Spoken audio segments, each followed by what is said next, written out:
morning sun shines on the gleaming hide of a muscular ranch horse. The aroma of bacon and coffee drifts from the wood cook stove at a cow camp. Silver spurs jingle as the men and women of the West get set for another day in the saddle. From the heart of Canada's finest ranching country, this is the Spirit of the West with rancher and horse trainer Hugh McLennan and his collection of music, poetry, and conversations with the folks who live and work with horses and cattle in the Spirit of the West. When city folks buy a little part of what used to be a ranch, if they don't understand the code of the West, things can get difficult for the long-established ranching families. The following week, a big ruckus ensued when Mike found half his cows out on the highway. Baxter Black talks about new neighbors this week. And on the Rangeland News, we'll pay more for most food categories this year, but there are a few that might cost us less than a year ago. In the Cowboy Poetry Spotlight. Then you hear the hoofbeats thunder as the horses gallop towards you, and you turn and see your old friends mounted up and riding hard. And we will look at the science and the art of getting the job done with cattle and horses with some wise words from Tim O'Byrne. But you got to know when to quit, and that's another thing about being a good cowhand is you got to know when to quit. You can't just be thumping your head against a tree.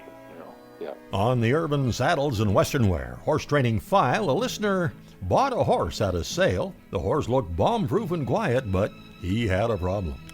A beautiful classic song of the West and the wise words of longtime cowboy and consultant Tim O'Byrne after Bren Hill and a well-crafted song called A Ridin' Job. Branded by the land, befriended by the wind, you may never pass this way again. But something in the wind is saying that your time is now, boy. Your daddy calls you a drifter. I call you cowboy.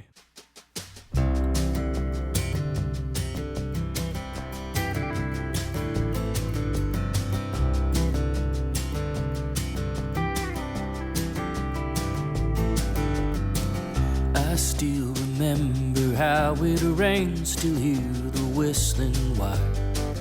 I know we really haven't changed since our first branding fire.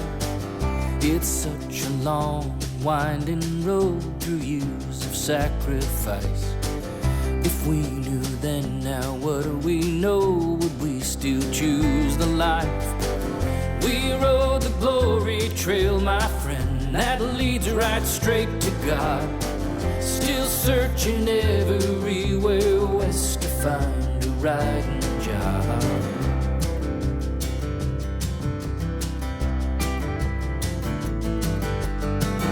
You take the Baker Highway home to southeast Oregon. You take it easy all alone, but you are not alone. For hungry mouths you have to fill, new dreams to carry on. You're just a buckaroo, but still your legacy grows strong. You ride the glory trail, my friend, that leads right straight to God. Still searching everywhere west to find a riding job.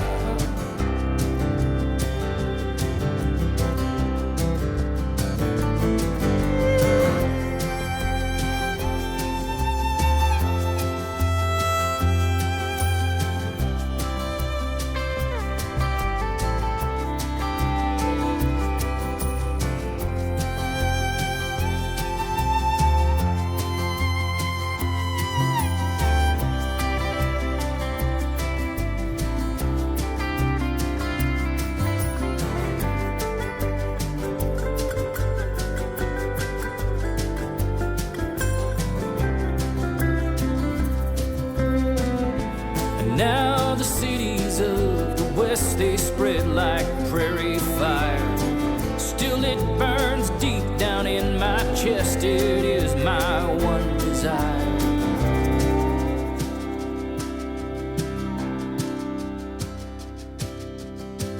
To saddle up at break of dawn and ride into the wind. To see the West before it's gone once more with you, my friend. To ride the glory trail again, that leads right straight to God.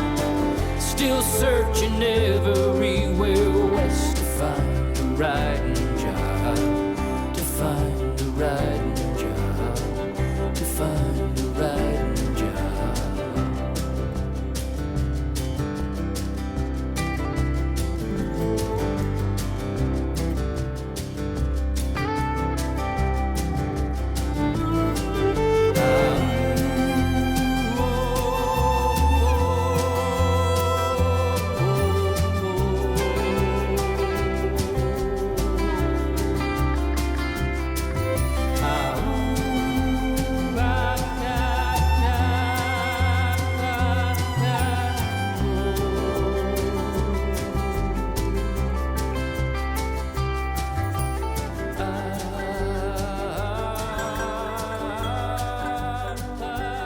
Well, the journey from being a wannabe cowboy to a respected top hand doesn't come easily, and a lot of young hopefuls have dropped out for various reasons long before the end of the process.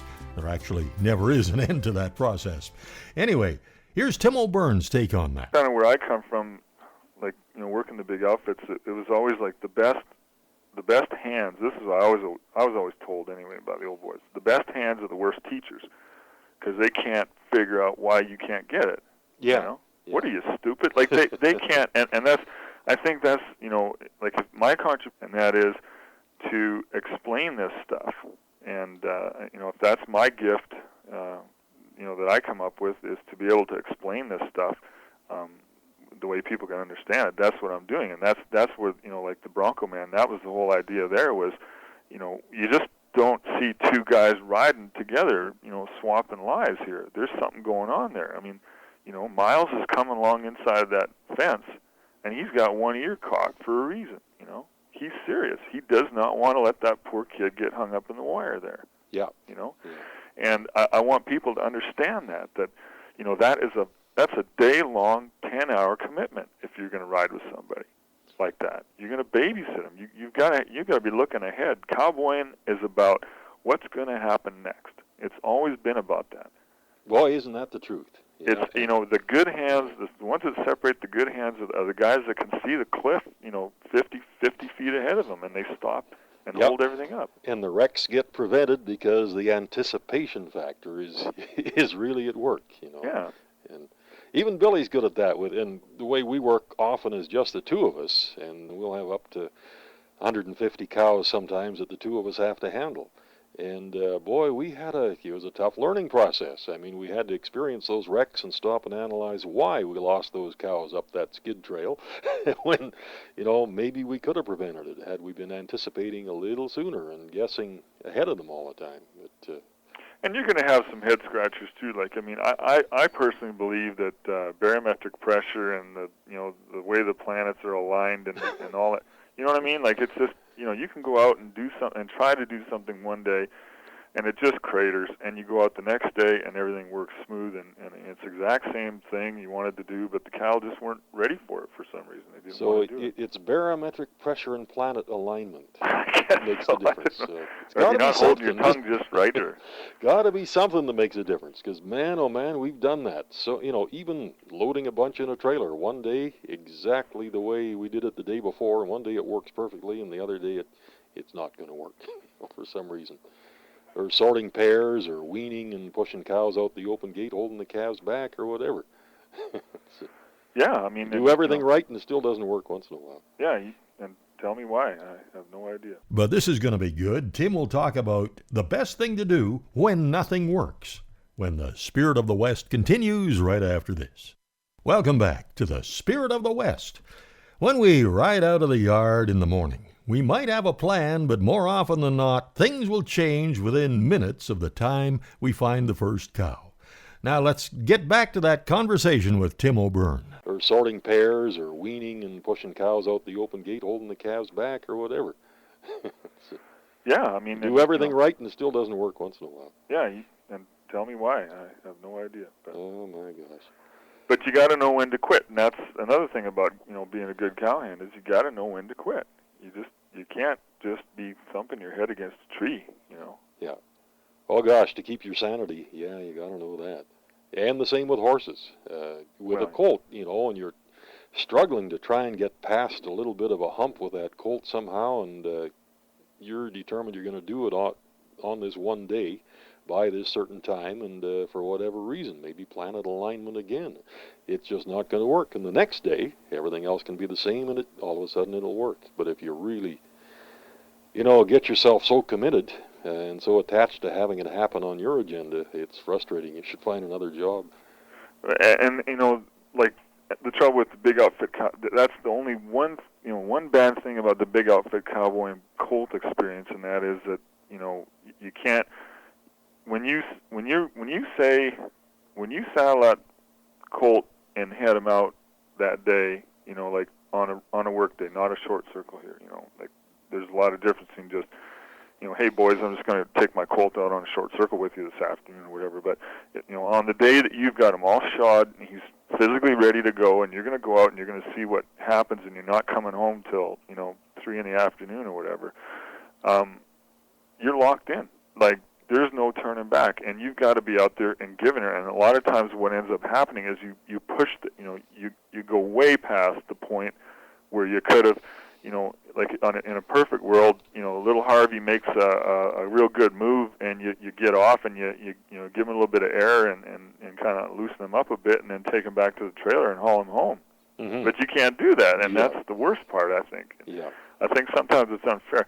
I don't think it's ever hurt any colts, but it's certainly, it's not a perfect world, and it would be nice if the guy could just, quit him. But hey, he's got another 6 or 7 hours to go, So. That's right. So what do you do when everything goes wrong? Well, stay tuned. Stuart McDougall will be at the Stony Plain Cowboy Gathering August the 16th to the 18th, and this is Stuart from a live concert show he did a while back. As long as there's a memory of him, the sun ain't going down on Sundown Slim.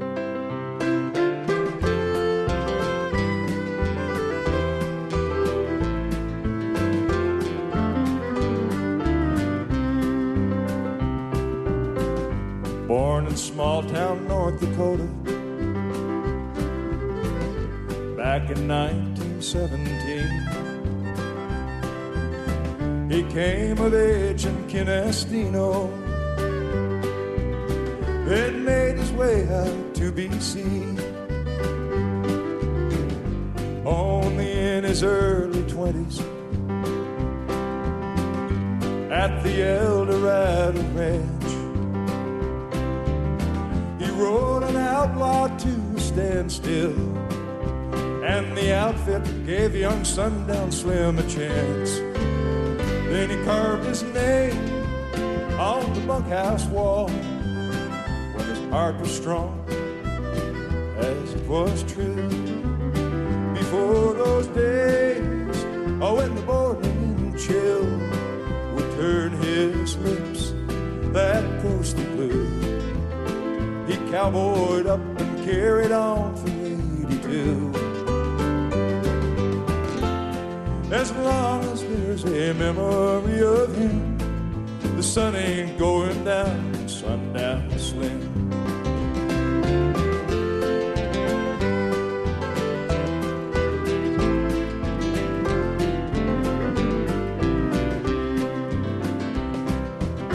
He soon outgrew the Okanagan, joined the crew at Douglas Lake. He made the move to Yahatenda, spring of 1948. Had a special way with horses only gentle hands could know. Always glad to share a secret. It's how you make them stop that makes them go. Then he carved his name on the bunkhouse wall, when his heart was strong as it was true. Before those days, when the morning chill would turn his lips that ghostly blue, he cowboyed up and carried on for 82. As long as there's a memory of him, sun ain't going down at Sundown Slim. As long as there's a memory of him, the sun ain't going down on Sundown Slim.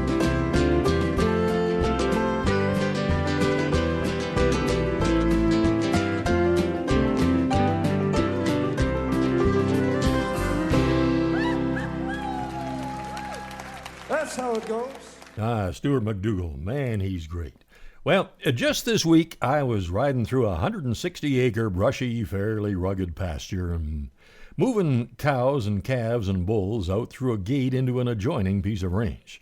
Just me on my good old mare Cody, and it had all gone pretty well. Over 100 pairs and 5 bulls out through the gate, and I thought I had them all. But I made one more sweep, and I found 2 pairs brushed up by a muddy water hole in the heavy, heavy bush.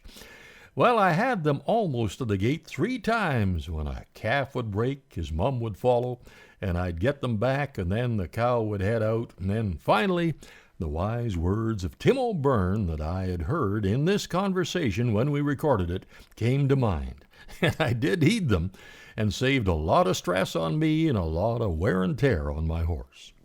But you got to know when to quit, and that's another thing about being a good cowhand is you got to know when to quit.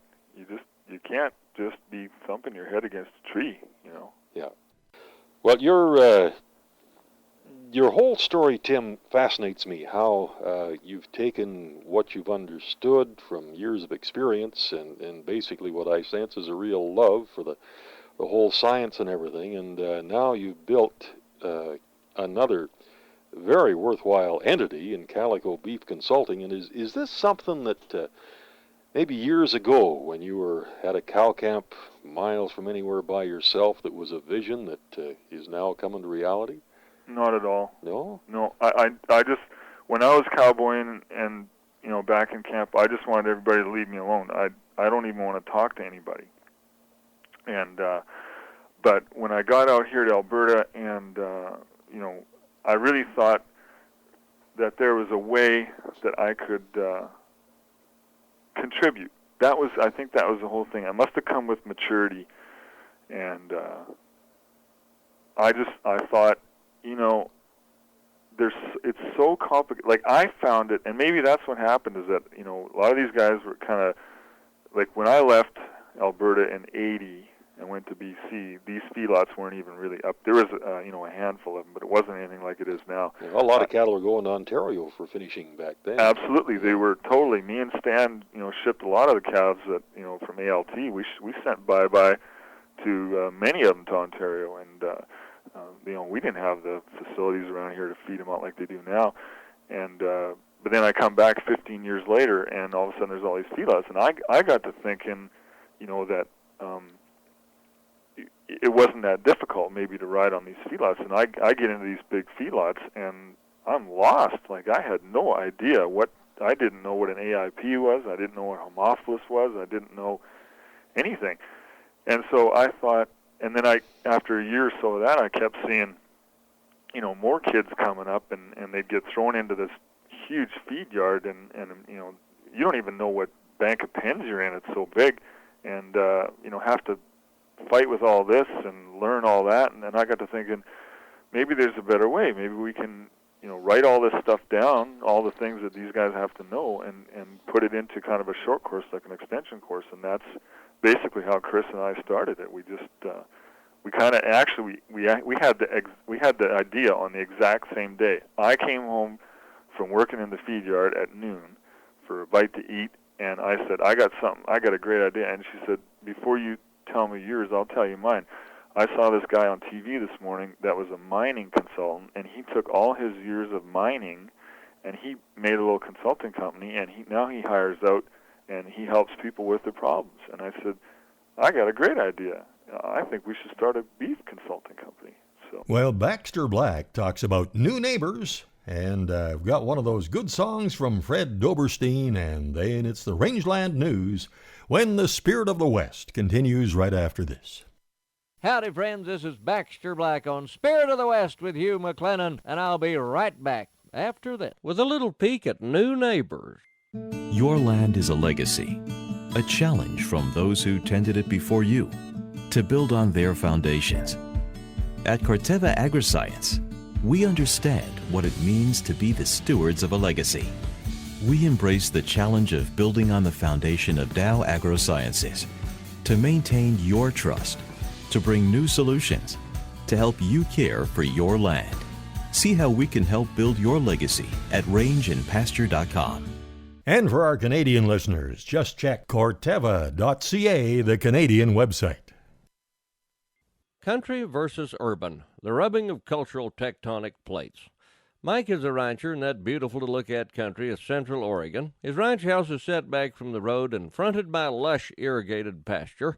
In the green flush of late spring, sprinkled with colorful bovines, backdropped by verdant pines, porcelain white clouds, and china blue sky, the setting is pretty as a picture. Perfect for developers promoting nearby ranchette estates. Hot on the trail of peace and serenity, straight from the 5-speed fuel-injected, Teflon-encased, pre-tasted, tested, and tried coast of Central California, came the new urban next-door neighbor. Gushing and garrulous, he descended on Mike one afternoon as he labored irrigating the roadside pasture that bordered both their front yards. The new neighbor, hereinafter referred to as Sherman, was deeply impressed by the cows and how beautiful they looked in the overall pasture setting, and he liked that he could see them from his living-room window. Sherman had been in the art world before he began networking web pages and appreciated Mike's cow color selection. The russet and beige offset the licorice and peppermint so well. They looked like Christmas candy in an Easter basket, he opined. I hope you don't mind if I befriend them. They parted, Sherman walking on air and Mike scratching his head. The following week, a big ruckus ensued when Mike found half his cows out on the highway. Tracking them back home, he found the break in the fence. It was 100 yards long and ran across the foot of Sherman's lawn. The posts and wire were gone. "What were you thinking?" asked the incredulous Mike. "Oh, don't worry," said Sherman excitedly. "I've bought a beautiful 3-pole drilled and doweled pine log fence to put in its place. It'll be here in a couple of weeks." "Well, what are we going to use in the meantime to keep the cows off the road?" "Don't you have some fence we can use temporarily?" "I did," said Mike, "but you took it all down." "Where is it?" "Oh, I gave it to my brother-in-law to use for his horse. The green posts and silvery wire complement his Appaloosa much better than your cows." Sherman put an arm around Mike's shoulder. "Come in the house, good neighbor, and I'll show you my plans for redecorating your barn." This is Baxter Black on Spirit of the West with Hugh McLennan, brought to you by Corteva Agriscience. The Western Spirit Band is looking forward to being at the 43rd annual Ivan Daines Country Music Picnic at the Daines Ranch just outside of Innisfail, Alberta, August the 8th to the 11th, and we always have a great time there. This year, Ivan is honoring many of the Alberta men and women of country music. And just ahead of the rangeland news, here's a guy we always enjoy there. Hope to get a chance to pick along with Fred Doberstein. There's a warm fire burning in the wood stove. The gas lamp whispers a song. Wind howls a tune round the old cabin door. Outside the day is nearly gone. When the night shadows fall, a western story I'll read about the cowboys in the wild days of yore. I'll be saddled up in my easy chair, riding with Louis.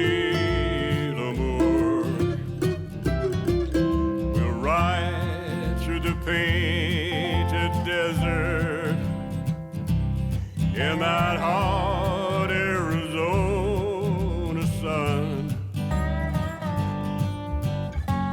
Camp out in the high lonesome in Utah's wide empty land.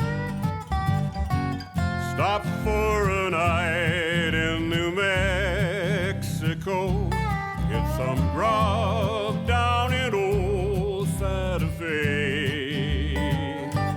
Take a long ride to Abilene, Texas, down the Kiowa Trail on the way. Climb the Black Hills of South Dakota, where we've never rolled before. Cross the Snake River down in old Idaho near the Mountain Valley War. Stories I read of the time long ago about the West and the wild days of yore. I'll be saddled up in my easy chair, riding with Louis L'Amour, warm by the fire in an easy chair, just me and Louis L'Amour, just me and Louis L'Amour.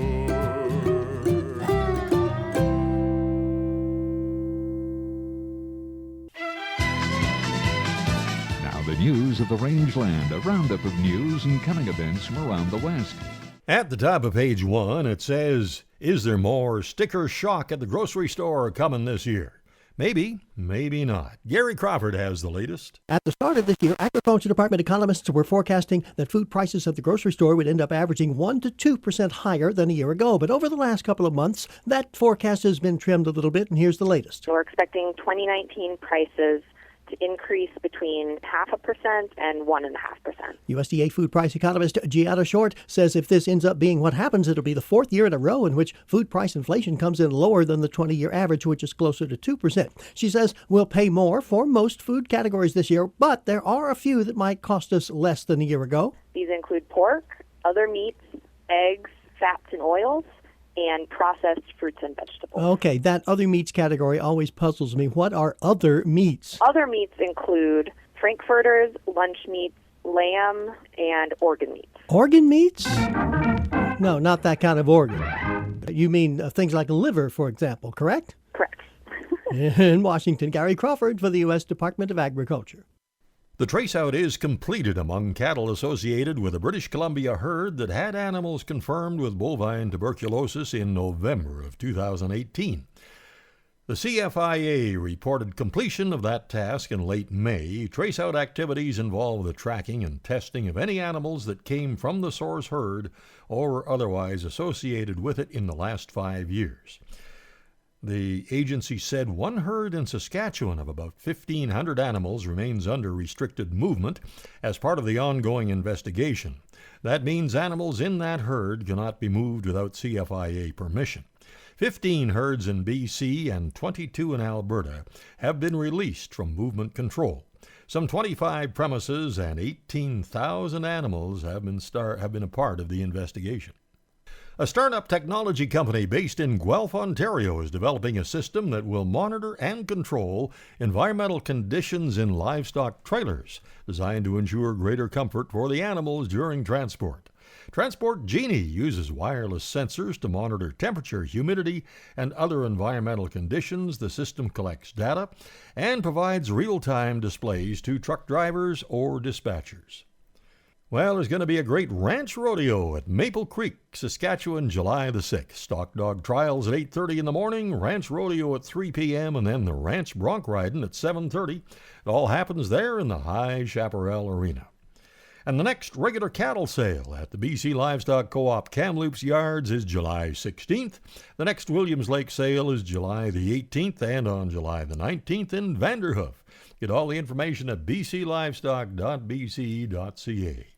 Meanwhile, at the Innisfail Auction Market, regular cattle sales every Wednesday, and you can get all the details at innisfailauctionmarket.com. Family owned and operated by the Danes family since about 1955.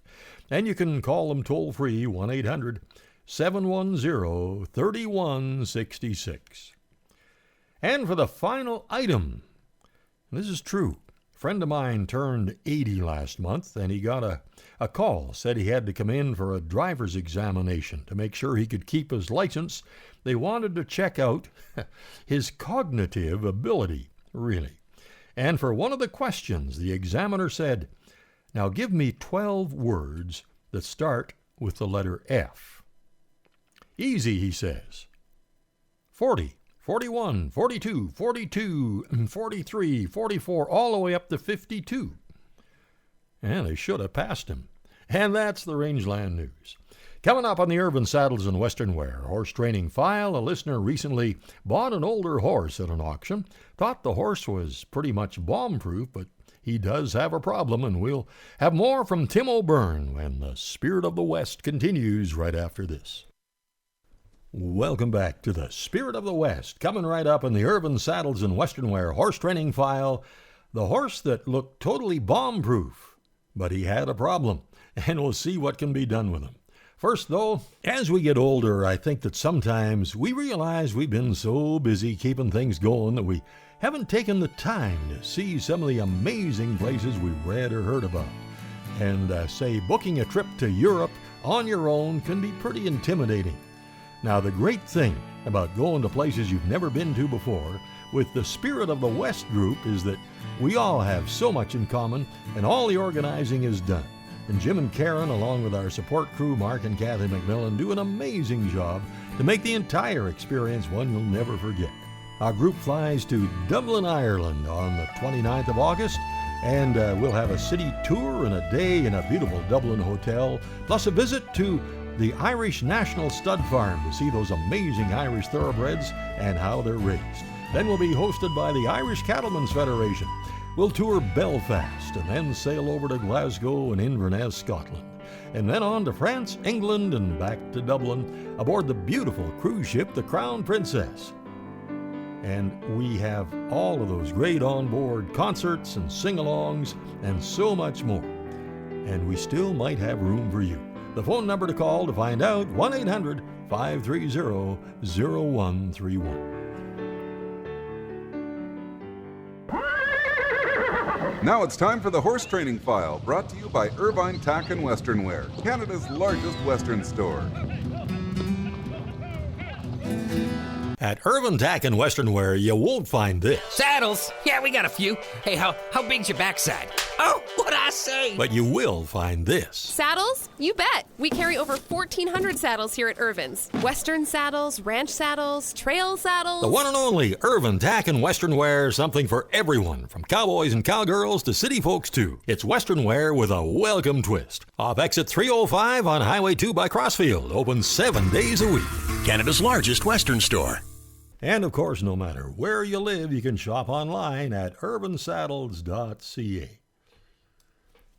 Well, a listener has a problem. He bought a 10-year-old horse at an estate sale.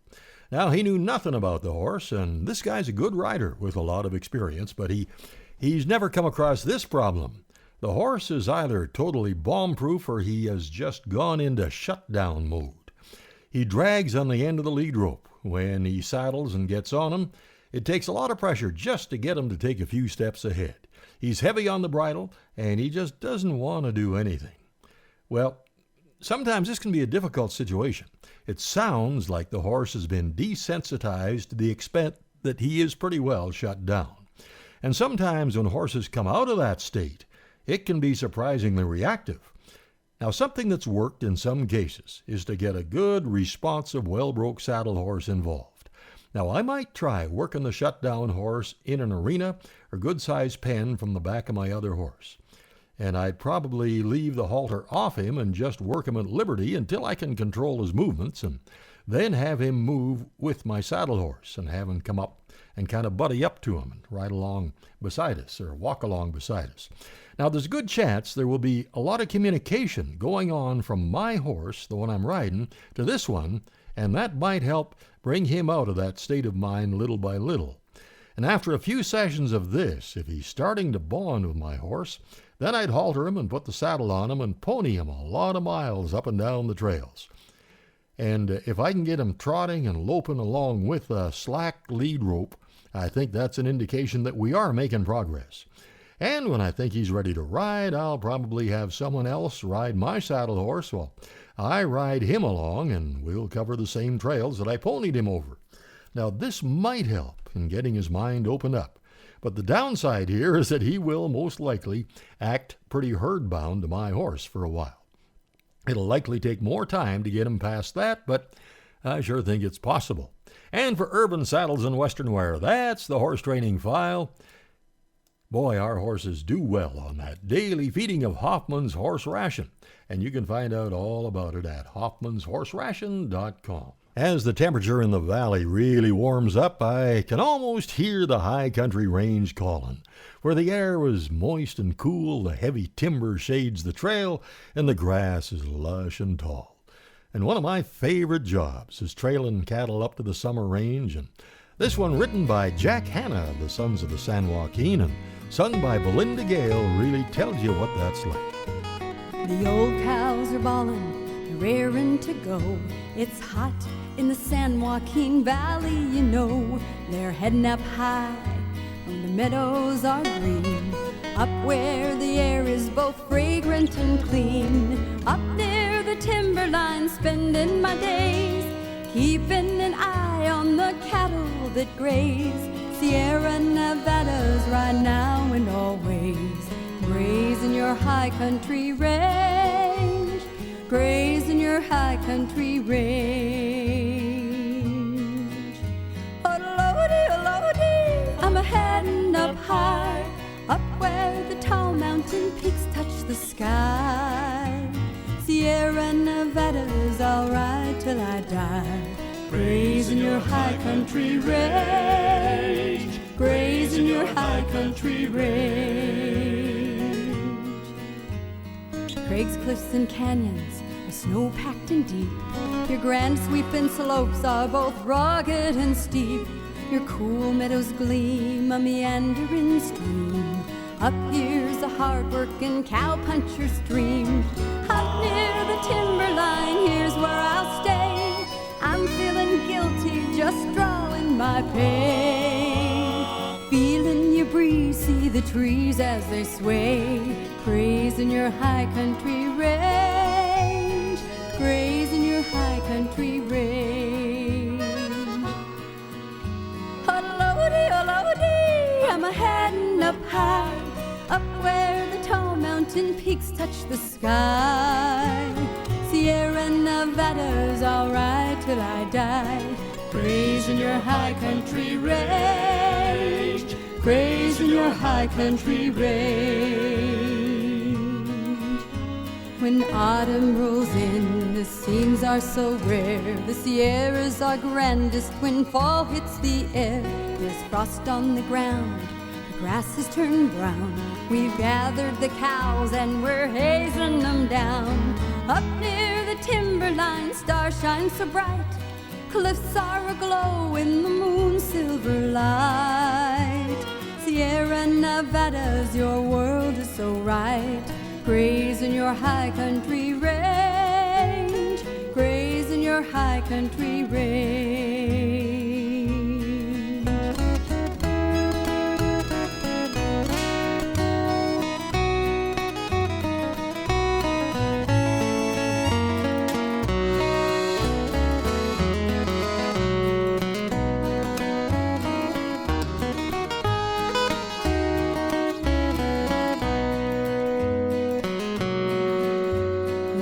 Starts to fly, it's back down I go. It's cold in the San Joaquin Valley, you know. When spring colors fade and summer rolls in, it's back to my beckoning highlands again. Up near the timberline, a hawk sailing by, Calico slinking, a bald eagle's cry. Sierra Nevadas, there's a tear in my eye. Grazing your high country range, grazing your high country range, grazing your high country range,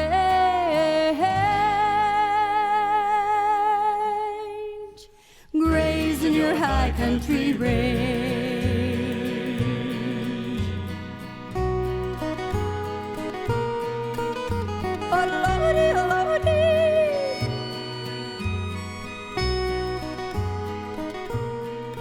There's something about throwing up a yodel when you're way up on a horse in the high country, and that's the only time I'll try it. Well, you know, there are ranches that offer the kind of an experience to the general public, offer a chance to ride on the trail drives at times, and they even have folks paying to do that. Now, in that conversation I had with Tim O'Byrne a while back, we talked about that. Like you say, people are, coming up and going there and going back, and I think now, especially with a lot of these recreational ranches, I don't like to call them dude outfits because there's, it's getting to be more and more of these people aren't dudes anymore. They're, they know about their horses and they know how to ride and that sort of thing. And they use these places as recreational places to go and get away. And I've been actually eyeing a few of them up myself.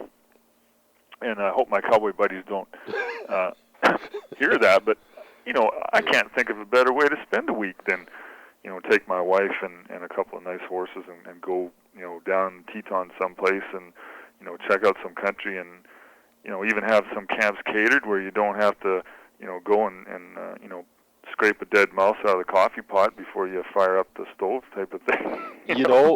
That is really, and I know that some of these, these hard-bitten old redneck hands are going to scoff at that. My buddies, they can laugh all they want, but I paid my dues. I've froze my feet and froze my ears and my hands and, had icicles down my neck, and I've done all that stuff already. So I'm about ready to have somebody bring me a beer at the end of the... I would just love to be able to throw a couple of good horses in the trailer and head on down through, Washington, Idaho, Oregon, Montana, Colorado, Arizona, New Mexico, a lot of that country down there, and just ride with, one bunch of folks for a few days and then move on, like you say, kind of ride the grub line. And yeah, sure. Sounds like cowboy heaven to me. Yeah, no, people would love to have you, I'm sure. Yeah, it would be great. That's for sure. But Tim, it's always great to talk to you, man. The only problem is we don't seem to have enough time to visit these days. But I want to thank you for taking a little bit of time on the Spirit of the West again today, and just wish you every success as you continue to educate the people in our industry about a better way of doing things. Well, you got a great show. You and Billy, your awards prove that, and best of luck to you guys and expand this thing. That's my advice to you. Well, you too. All right. Thank you, Tim. See ya. You bet. Yep. What a neat guy. And you can find out lots more about Tim O'Byrne at handlingcattle.com and workingranchmag.com. And next, it's this week's classic Song of the West, and then a well-crafted piece of cowboy poetry from Dwayne Nelson when the Spirit of the West continues right after this. Welcome back to the Spirit of the West. Here's where we dig back for a classic old Western song. Now, years ago, some of you may remember a limited number of TV channels to watch, and only a few of them were in color. And for years, one of the top-rated shows was Gunsmoke. And for several seasons, Dennis Weaver played Chester, the gimpy sidekick, and then later, Festus Hagen was played by Ken Curtis. Now, Ken had a fantastic singing voice, and he was once a member of the Sons of the Pioneers in the early 50s. And he also co-starred in a lot of movies, some with John Wayne. And on this group of old transcriptions, Ken is joined by a group known as the Novelty Aces. And the song, I was somewhat surprised to find out, was actually written by Aston Williams and swing-era band leader Sammy Kaye. I'm heading for the blue horizon where the mountains meet the sky. Saddle up my faithful pinto and bid the boys goodbye. I'll say so long to Mom and Dad and tell sister not to cry, 'cause I'm heading for the blue horizon where the mountains meet the sky. I'm gonna ride down that dusty trail to the land of sweet enchantment, where hardships don't prevail. When my roundup days are over and I've said my last goodbye, I'll be up in the blue horizon where the mountains meet the sky. I'm gonna ride down that dusty trail to the land of sweet enchantment where hardships don't prevail. When my roundup days are over and I've said my last goodbye, I'll be up in the blue horizon where the mountains meet the sky.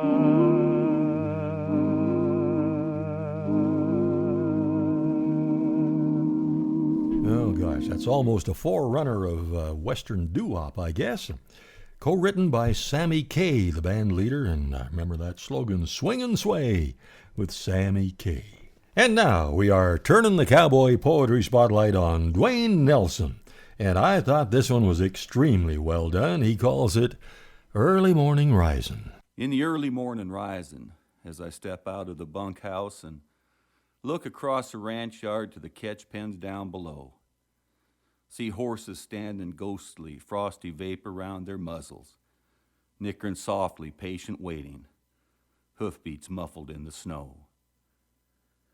And I'll walk down there to feed them through the cool and misty morning, break open bales of grass hay smelling sweet and clean and good, toss flakes into the manger, horses eager to the feeding, and remember thinking that this day is starting like it should. And as I stand there watching, the years drift slowly by me, like the morning fog that's lifting with the coming of the sun. And my mind's eye see the horses that used to be my partners in the days when I was younger and of worries I had none. See, there's the old Paint Billy standing right beside Jack Daniels. He was a little sorrel that would buck out every day. And there's Harley, Rex, and Bucky, old Abe and Sox and Ringo, who would try to kick or bite you if you let him have his way. Poncho, Cisco, Cody, and Brick and Dan and TJ. Each were special in their way. They did the job at hand. Rowdy, Bob, and Badger, now they were something different. Their worldview tipped all sideways. Nothing ever went as planned. I open up the tack room and reach in for the lantern. I turn it on and see the dust that's gathered everywhere. There's been no one for ages in this old decrepit building. It's hard to see a thing at all through dust motes in the air. And my saddle hangs there lonesome, gathers dust and mold and cobwebs, leather cracked and dried and splitting in the lantern's fading light. With my spurs draped o'er the cantle, rowels dull and bent and rusty, jingle bobs hang lifeless like they'd given up the fight. 'Cause in the early morning risin', as you step out of the bunkhouse and look across the ranch yard to the catch pens down below, you'll hope to see some horses frosty vapor round their muzzles, but you know that they have left you oh so many years ago. And in the early morning risin', the world is cold and dark and lonesome. It's hell to be the last one left, no one to call a friend. And you turn back towards the bunkhouse with your cane out reaching slowly. You offer up a little prayer. Oh Lord, please let this end. Then you hear the hoofbeats thunder as the horses gallop towards you, and you turn and see your old friends mounted up and riding hard. And they've got a horse there for you, all saddled up and ready. And as you mount, they shake your hand. Oh, it's good to see you, pard. And they'll find you the next morning by the steps of that old bunkhouse and wonder at the hoof prints that are scattered all around. And in the early morning risin', as they gather there beside you, they'll see that you were smiling, looking towards the peace you'd found.